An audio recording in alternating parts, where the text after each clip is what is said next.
Like, Trump declared USA to be guardian of Hormuz Strait. He also announced 20% levy on ships crossing Hormuz. Later, on being criticized, retracted. Any doubt US president is not stable. US President Donald Trump has threatened to take control of the Strait of Hormuz. In a post on Truth Social, President Trump has said that the US is reinstating its blockade, but it's only stopping Iran's ships from entering or leaving. Donald Trump has said all other countries have a fair share to use the Strait of Hormuz, which according to him is open. Donald Trump has also claimed that from this point forward, the United States will be the guardian of the Strait of Hormuz and will be reimbursed 20% on all cargo shipped through the Strait of Hormuz. Trump tariff again, 20% for securing Hormuz Strait. Iran has responded with a stern warning saying it will not permit the United States to interfere in the management of the Strait of Hormuz. Ibrahim Zolfari has warned any attempts by Washington, D.C. to intervene or by others to cooperate with the United States would face severe consequences.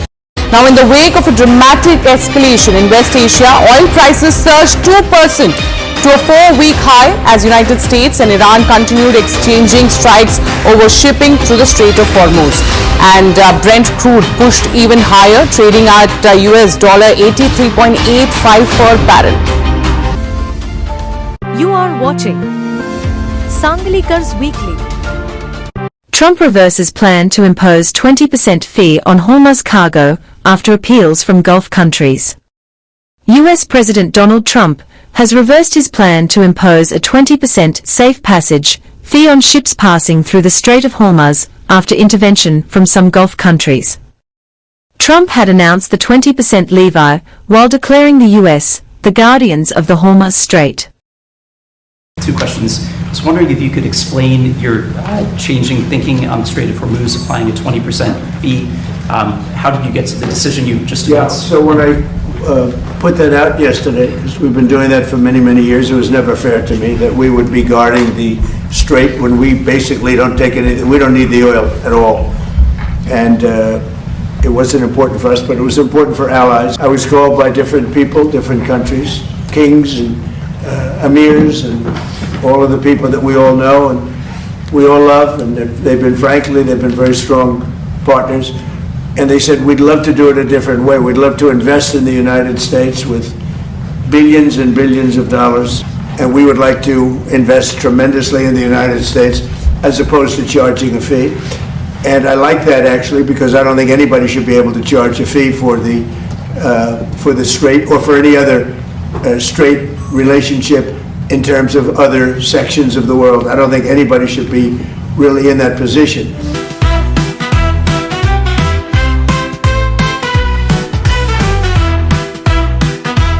Senator Lindsey Graham from the state of South Carolina has died at the age of 71. His staff said in a brief statement posted to social media just late tonight that the senator suffered from a brief illness and then passed away. This was unexpected. A longtime member of Congress, first elected to the House of Representatives in 1992.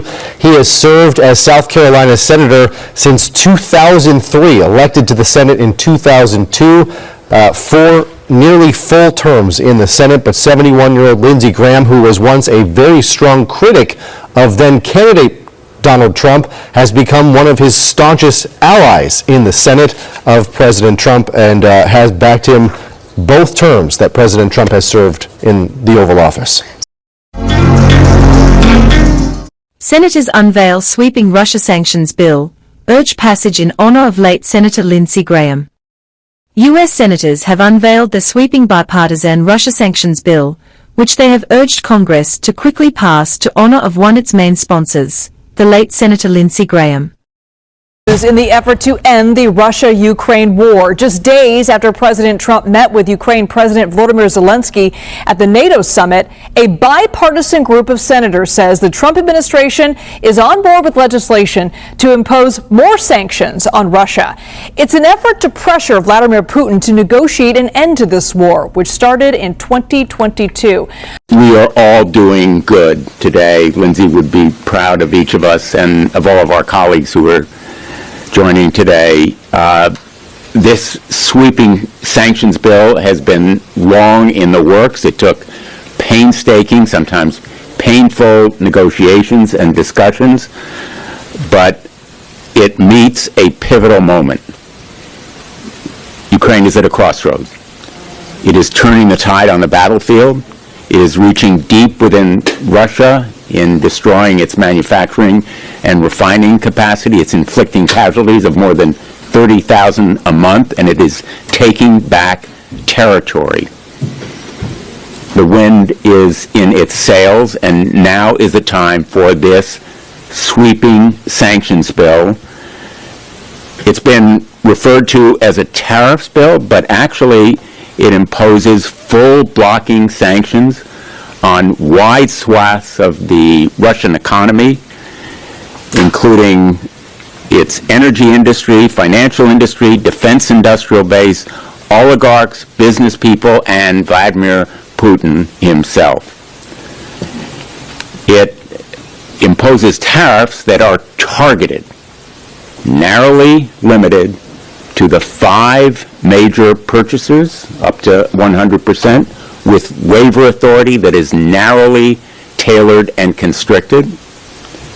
And those 5 major purchasers right now of oil are China, India, Slovakia, Hungary, Azerbaijan. And on gas purchasers, it makes an exception for the purchasers who are buying less than 15% of total Russian natural gas imports and are taking significant steps to reduce their purchases. So our European allies are not targeted here. Very important to understand that we have so narrowly crafted and tailored and targeted this bill to aim at the major Russian purchasers, the purchasers of Russian oil and gas. And we crafted them to make exceptions for our friends and for the aiders of Ukraine. You are watching Sanglikars Weekly. Iran's revenge list. Meloni, Trump, Netanyahu. Full list of 13 leaders on Iran's revenge list. The revenge list appeared in a newspaper shortly after Iran's new supreme leader, Ayatollah Mojtaba Khamenei, vowed revenge for his father's death.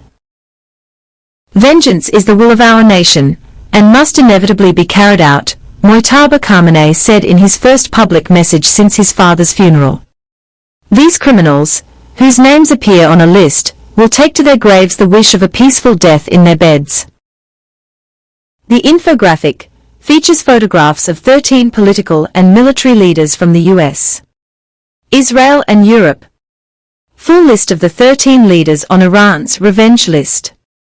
The names featured in the Hamshari infographic are Donald Trump, President of the United States; Benjamin Netanyahu, Prime Minister of Israel; Giorgia Meloni, Prime Minister of Italy; Keir Starmer, Prime Minister of the United Kingdom; Emmanuel Macron, President of France; Friedrich Merz, Chancellor of Germany; Israel Katz, Israel's Defense Minister; Gideon Saar, Israel's Foreign Minister; Eyal Zami, Chief of the General Staff of the Israel Defense Forces; Marco Rubio, U.S. Secretary of State; Pete Hegseth, U.S. Secretary of Defense; General Michael Eric Kurilla Brad Cooper, Commander of U.S. Central Command; Mike Huckabee, U.S. Ambassador to Israel.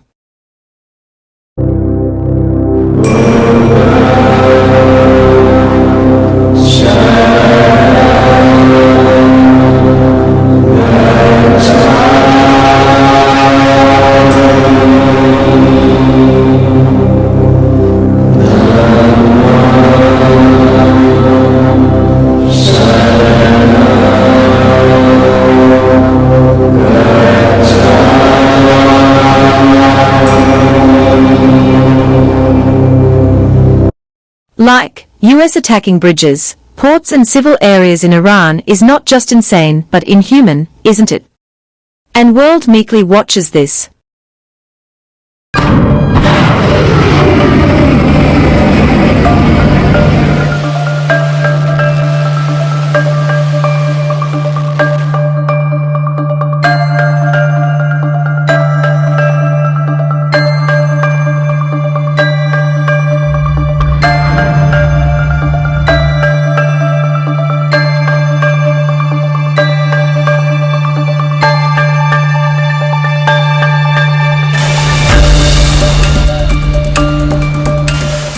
Like, as many as 243 flights were cancelled in one day in West Asia because of fresh outbreak of war. Saudi Arabia, Turkey, UAE, Oman and Jordan were worst affected. The US has offered $10 million reward for information on top Iran leaders. Reward up to $10 million for information on IRGC key leaders. These individuals command and direct various elements of Iran's Islamic Revolutionary Guard Corps, IRGC, which plans, organizes, and executes terrorism around the world. If you have information on these or other key IRGC leaders, or its component branches, send it to us via our Tor-based tip line or signal. Your information could make you eligible for relocation and a reward.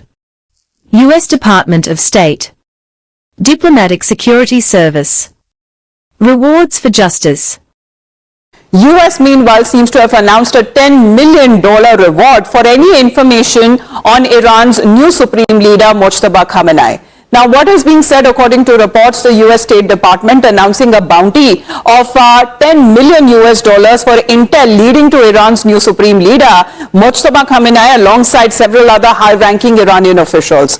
And this move that follows an escalation in the regional hostilities after coordinated US-Israeli strikes that targeted Iranian military installations, which were also met with retaliatory missile and drone offenses across the Gulf. Now, this incentive that has been launched via the State Department's Rewards for Justice initiative, where this program provides financial compensation for any information that assists in finding or bringing to justice individuals suspected of involvement in terrorism directed at the United States of America. An Iran-backed militia umbrella calling itself the Islamic Resistance in Iraq, IRI, has announced a $10 million reward for anyone who kills U.S. President Donald Trump.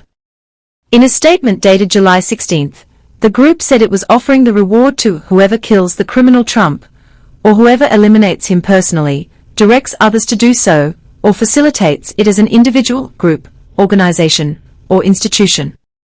An Iraqi armed group, an Iraqi militia group, which identifies by the name of Islamic Resistance in Iraq, has issued a threat to Donald Trump. And in fact, they have issued a statement wherein they have announced a bounty of about $10 million for anyone who is able to assassinate US President Donald Trump. And mind you, they have also written the word criminal in inverted commas behind, as a prefix for Donald Trump, because they feel that Donald Trump is a criminal, and they have therefore announced $10 million of bounty.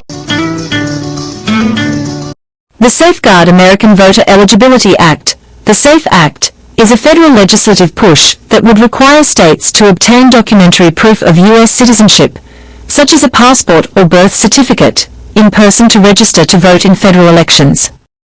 As of mid-July 2026, the bill has passed the House, but remains stalled in the Senate due to the 60-vote filibuster threshold. Proponents argue it is necessary to prevent non-citizens from voting, while critics contend it is a voter suppression tactic that would disenfranchise millions of eligible citizens who lack specific documents.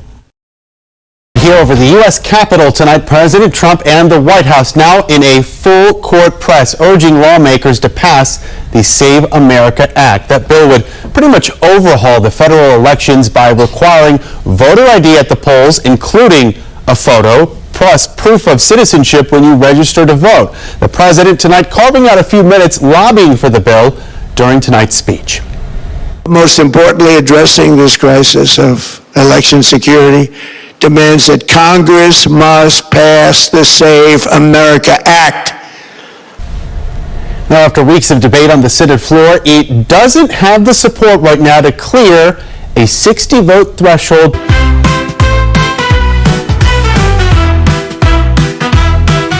For years, one rule gave international students in the US a safety net. If your degree took longer than expected, your university could usually handle the paperwork. Now that safety net is disappearing. The US has overhauled its student visa system by ending the decades-old duration of status or DS policy for foreign students, exchange visitors, and journalists. Until now, students on F1 visas could stay in the US for as long as they maintained their student status. It didn't matter if they changed majors, took fewer credits, extended their research, pursued another degree, or stayed back for optional practice training or OPT. Their university could simply issue an updated Form I-20, and in most cases, there was no need to apply separately to US immigration authorities. Under the new rule, students will now receive a fixed admission period. For most F1 students, that means the length of their academic program, including approved OPT, subject to a maximum of 4 years, followed by a 30-day grace period after completion. But now the catch is that if your degree, research, or OPT runs beyond the authorized period, your university can no longer fix it with paperwork alone. You will now have to apply to US Citizenship and Immigration Services or USCIS, pay government filing fees, and in some cases even attend biometric appointments. Without approval, your stay could become unlawful. Meanwhile, travel also becomes trickier. Leaving the US while an extension application is pending could affect that application. And if you are waiting on a change of status application, leaving the country will generally be treated as abandoning it. India sends more students to the US than any other country, and many Indian students extend master's programs, spend longer on PhDs, switch research topics, or rely on OPT. All of these could now involve additional immigration paperwork, costs, and waiting time. OPT isn't going away, and neither is the 180-day automatic extension for students who timely file for STEM OPT extensions. But students must now ensure their authorized stay doesn't expire while those applications are being processed. Additionally, the post-study grace period has been cut from 60 days to 30 days. Undergraduate students generally won't be able to change majors during their first year without exceptional approval. Graduate students face tighter restrictions on changing programs, transferring universities, or moving to another program at the same or lower academic level. The Department of Homeland Security says the new system will strengthen immigration oversight, curb visa fraud, and align student visas with other temporary visa categories that already have fixed expiry dates. But immigration lawyers warn it could create a surge in extension applications, worsen USCIS backlogs, and increase compliance burdens for both students and universities. For anyone planning to study in the US, one thing is now clear. Keeping track of your immigration status has become just as important as keeping up with your coursework. Like, did you read that US SC judges feel insecure and have demanded more security? USA for you under Trump. Supreme Court justices will head to Capitol Hill to make their pitch to Congress for more funding to keep federal judges safe. Justices Amy Coney Barrett and Elena Kagan plan to make a rare personal pitch to House lawmakers, speaking about the threats the judiciary faces. Justice Barrett was the victim of swatting, and her sister's home was the target of a bomb threat. The judiciary has requested more than $900 million for security. That's a $29 million increase from last year. The request includes almost $15 million more for the protection of Supreme Court justices and their families. Kagan and Barrett are likely to focus on security funding at the hearing, but congressional aides say lawmakers are preparing questions on other issues as well. You are watching Sanglikars Weekly. Like, next door in Pakistan, security forces killed 75 insurgents in Baluchistan. Pakistani forces kill 75 insurgents in Balochistan operations. The military targets a separatist group linked to recent violence. Prime Minister Sharif promises justice for the families of victims. Concerns grow over the expansion of separatist groups in the region. Pakistan is reportedly bearing both its own arbitration costs and India's share in the ongoing Indus Waters Treaty dispute, after New Delhi suspended its participation in the proceedings and placed the treaty in abeyance. According to a report, Islamabad has already spent more than $600,000 to keep the arbitration before the Permanent Court of Arbitration, PCA, going, with costs expected to rise as the case continues, as reported by the Economic Times. Pakistan thought it had found a way to corner India over the Indus Water Treaty. After the Pahalgam terror attack, India put the 1960 treaty in abeyance. Pakistan called it an act of war. It went global. It leaned on an international court. It challenged Indian hydropower projects, and it hoped legal pressure would force Delhi back to the table. But India did something unexpected. It simply refused to play. No representatives, no submissions, no recognition of the court, and no money, which has created a bizarre situation. Pakistan is now reportedly paying not just its own legal costs, but India's share as well, simply to keep the arbitration alive. Reports suggest that the supposedly bankrupt Pakistan has already spent more than $600,000 in legal fees so far. So has Pakistan's biggest legal gamble become its most expensive diplomatic setback? Why did Islamabad choose this route? Why does India's boycott cost it almost nothing? And what does this tell us about the future of the Indus dispute?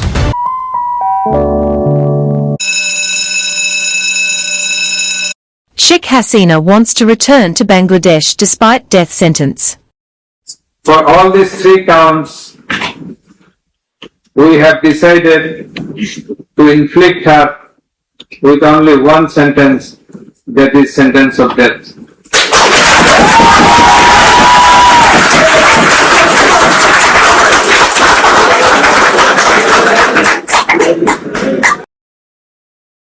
Taslima Nasreen is now returning to Kolkata. 19 years ago, she was forced to leave Kolkata amid violent protests against her writing. Exiled from her own country, Bangladesh, chased out of her second home, Taslima Nasreen is now returning to Kolkata for a public event on the 1st of August. The celebrated author, who has invoked extreme emotions with her writing, is set to attend an anti-fundamentalism literary program. But even before she steps off the plane or even gets on that plane to get to Kolkata, her arrival has detonated a massive political firestorm across West Bengal.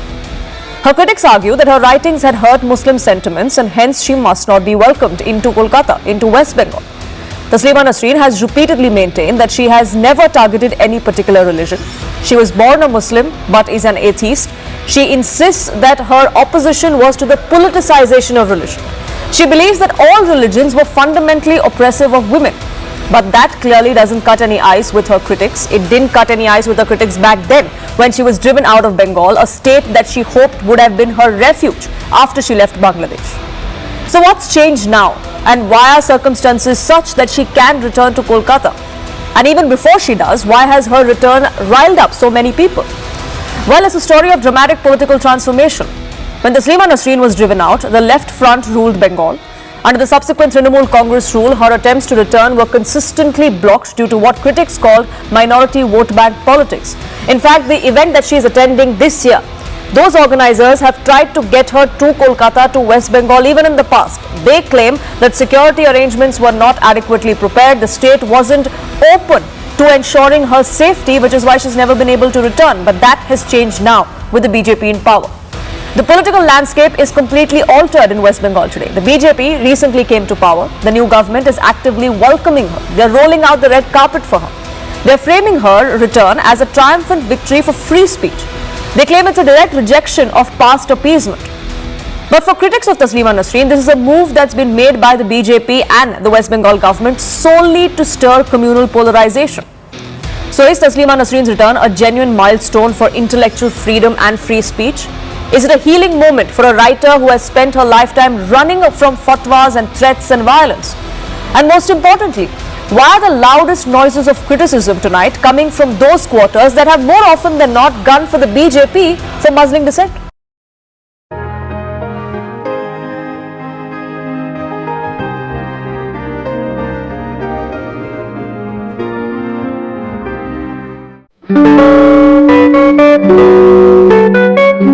Like, rumors say pro-democracy opposition leader Aung San Suu Kyi is dead. Hope and pray it is just a rumor. When someone is arrested, should they be cut off from the outside world completely? Well, that's the concern now being raised in Myanmar. At the center of this is Myanmar's detained former leader Aung San Suu Kyi. She's a Nobel Peace Prize winner who once led the country's elected government. She's been held by Myanmar's military junta since a coup in 2021 that overturned an elected civilian government. Suu Kyi's son, Kim Aris, says he has not seen or heard from his mother in years. He fears he may not even learn if she passes away due to her failing health. Well, the junta jailed Aung San Suu Kyi on multiple charges, including incitement, corruption and election fraud, all of which she denies. She's serving a 27-year sentence and is believed to be held in Myanmar's capital. Her son said he's received only limited second-hand updates about her heart condition and other medical ailments since the coup. Aris said the planned polls could offer a small chance to push for his mother's release, hoping he's urged countries like Japan to increase pressure on the junta. Like Andy Burnham is set to become 7th Prime Minister of UK in a decade. Wait for the 8th one. Andy Burnham has been elected leader of the Labour Party. He is set to become the next Prime Minister of the United Kingdom on Monday, formally replacing Keir Starmer. Burnham was the only contender in the leadership contest to replace departing Starmer.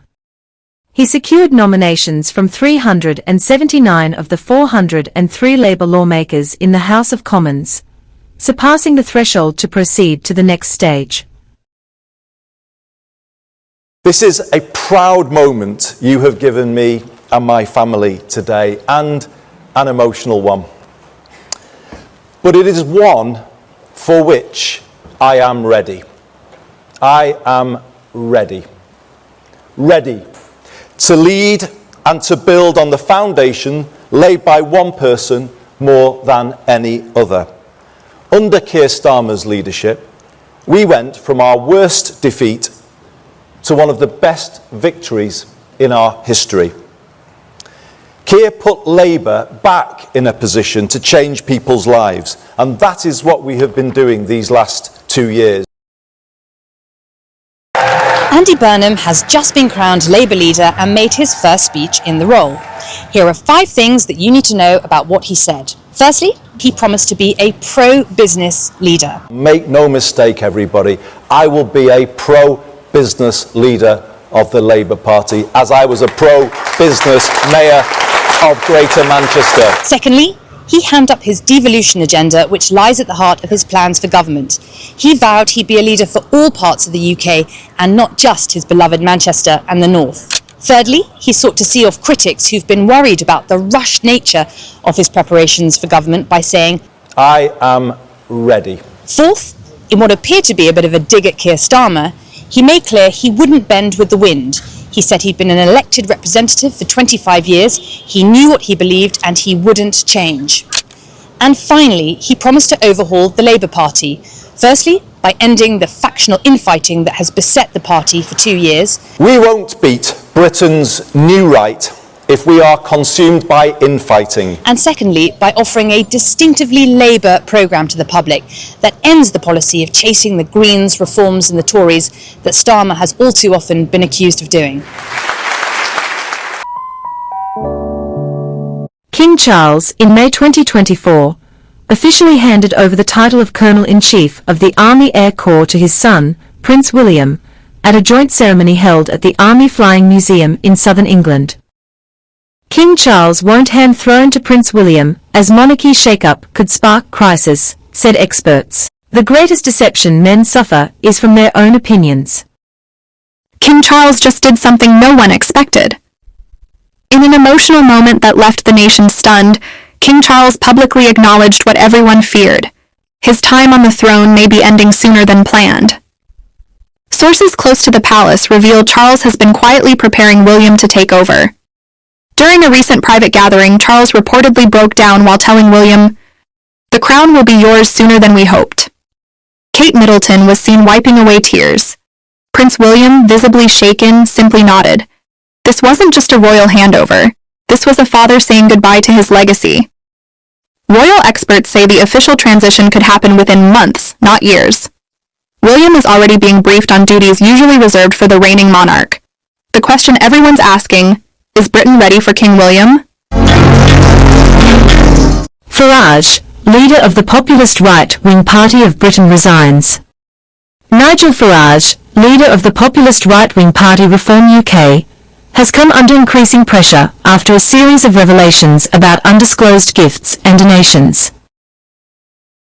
For weeks, Nigel Farage, the leader of the populist right-wing Reform UK party, has been on the defensive after a series of damaging revelations about his financial affairs, including undisclosed gifts from a cryptocurrency billionaire and from a political ally once convicted of fraud in the United States. He however tried to reclaim the narrative by unexpectedly announcing he would resign from Parliament and run for re-election for his seat in Clacton, Eastern England. He appears to be calculating that a win with voters that will quiet his critics, give him a very visible victory, and allow him to position himself as the victim of a campaign orchestrated by the political establishment. Today I will resign as a Member of Parliament for Clacton-on-Sea, thereby forcing a by-election, which would happen, I hope, in short order. No, I've decided that the people of Clacton should be the judges of my actions.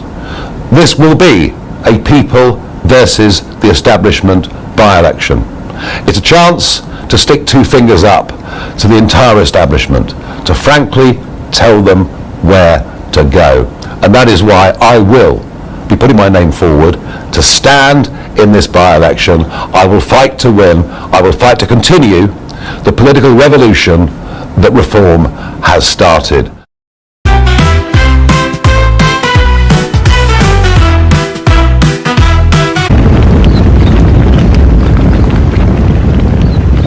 France is headed for a presidential election in April 2027, but the race for the French presidency has already begun. The far-right National Rally leader Marine Le Pen has announced her candidature. Le Pen's announcement has come after her conviction in EU fake job scam. The National Rally leader's appeal was overturned, but court reduced suspension on Le Pen from running for public office. A ban on Le Pen was brought down from 45 months to 15 months, opening the doors for her to start a presidential campaign. The early Marine Le Pen said that she is not going to launch presidential bid if the court's decision restricts her from running an effective campaign. But the appeals court had shortened her prison sentence from 3 years to 1 year, and she'll have to serve this sentence at home with an electronic bracelet. Marine Le Pen has refused to accept her conviction and has also challenged it in the highest appeals court. While the court examines her appeal, Marine Le Pen will be able to campaign without an electronic tag. I am lodging an appeal because I am innocent of the acts I am accused of, and I am referring the matter to the Court of Cassation to put before it a legal issue that is an extremely serious one. But I would remind you that the Court of Appeal restored my eligibility. I am therefore currently eligible. Marine Le Pen's prodigy and her potential successor Jordan Bardella has said that he's pretty happy to join Marine Le Pen's campaign. We handled it very well, and I am extremely happy that we can start campaigning with Marine, because millions of French people today are waiting for change.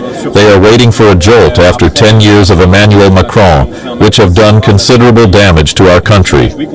Marine Le Pen has in fact tried and failed to win the presidency 3 times. 2027 will be her 4th campaign for the French presidency, and a majority of the polls are showing that the far-right leader is in fact closest to clinching victory, making her presidential campaign pivotal for the French far-right. Former Emir of Qatar, Sheikh Hamad bin Khalifa Al Thani, dies at 74. Sheikh Hamad had elevated Qatar's global profile through the development of the Al Jazeera television network. India declares one-day national mourning for Qatar's father Emir Sheikh Hamad bin Khalifa Al Thani. The office of the Emir of Qatar has released a statement saying, with hearts steadfast in faith in God's decree and destiny, the Emir Diwan mourns the great loss to the nation of the late, may God have mercy on him, His Highness, the Father Emir, Sheikh Hamad bin Khalifa Al Thani, who passed away on Sunday, the 12th of July, at the age of 74. Following a military career and senior government appointments, Sheikh Hamad assumed leadership of Qatar in 1995. Under his leadership, Qatar saw rapid economic growth driven by the expansion of its energy sector. Liquefied natural gas exports began in 1996, positioning Qatar as a major global exporter. In 1996, he launched Al Jazeera Media Network and founded Qatar Foundation, an education and research organization that helped expand Qatar's influence in media education and innovation. In 2004, Qatar adopted its first permanent constitution and launched Qatar National Vision 2030 to guide the country's long-term development and modernization. The country further expanded its global profile, and in 2010, it secured hosting rights for the 2022 FIFA World Cup. In 2013, Sheikh Hamad transferred power to his son, Sheikh Tamim bin Hamad Al Thani. In a major government reshuffle, Ukraine's parliament on Thursday appointed energy executive Sergei Koretsky as the next prime minister of the country with 289 votes in favor. With this election, Koretsky becomes the third prime minister to hold the position since the beginning of the Russia-Ukraine conflict in 2022. The decision has been made. Dear Sergei Fedорович, I invite you to take your seat as the Prime Minister of Ukraine in the government gallery of the Verkhovna Rada of Ukraine Session Hall. The announcement came a day after Ukraine's parliament approved the resignation of Yulia Sviridenko as the Prime Minister after a year in the post. Her resignation triggered the resignation of the whole government. You are watching Sanglikars Weekly.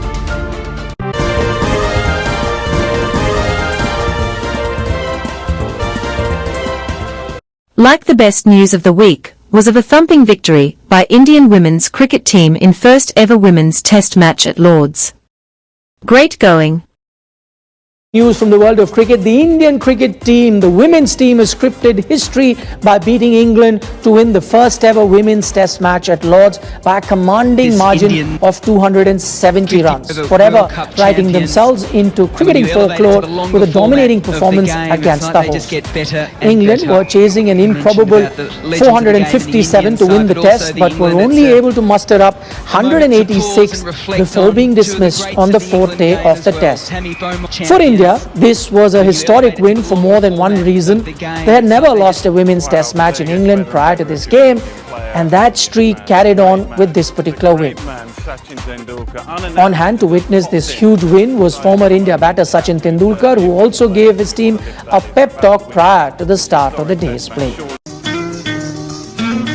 Cricket has lost one of its greatest icons. West Indies legend Sir Garfield Sobers has passed away at the age of 89 at his home in Barbados. Known for being one of the best all-rounders the game has ever seen, he lived a life filled with aspiration. He was celebrated for being the left-handed batting genius, fast medium bowler and a spinner. Representing the West Indies from 1954 to 1974, Sir Gary was honoured with the knighthood in 1975 by Queen Elizabeth II. For his remarkable contributions in sports. In 1968, he etched his name into cricket history by becoming the first player to hit 6 sixes in a single over in first-class cricket, an iconic feat that remains unmatched in its legacy. Gary also excelled at soccer and basketball, but cricket was his passion. His first memories of playing cricket was on the road at just 8. Following that, Gary made his first-class debut for Barbados at 16. He played his first test for the West Indies in 1954, and at 21 he scored his maiden 100 against Pakistan, finishing on 365 not out.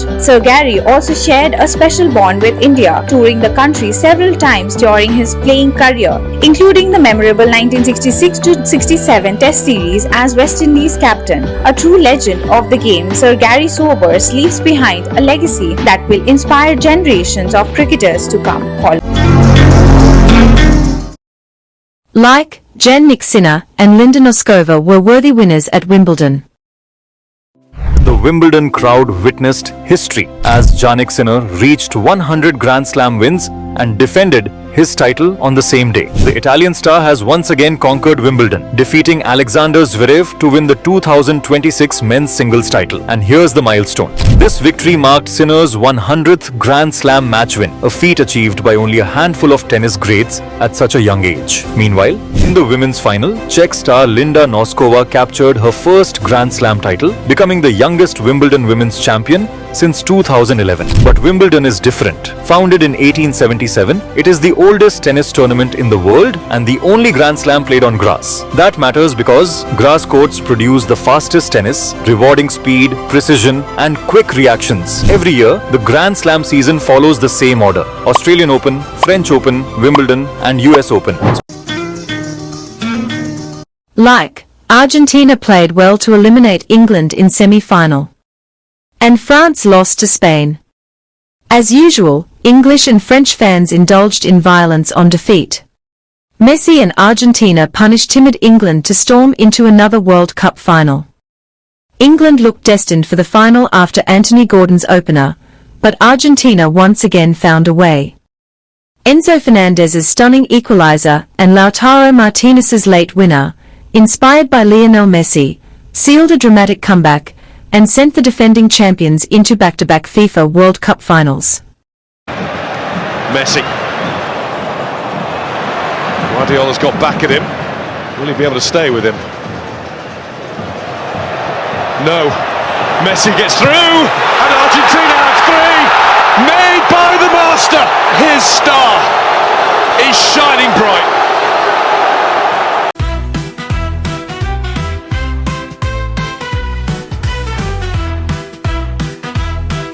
Lionel Messi and Lamine Yamal are set for a generational showdown. Argentina and Spain meet in the World Cup final. France and England battle for third place. May the better team win the World Cup.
I am ignorance and have manipulated men and women throughout all of history. My brother and I, indifference, have been able to propagate evil in the world simply by making people believe they can't make a difference.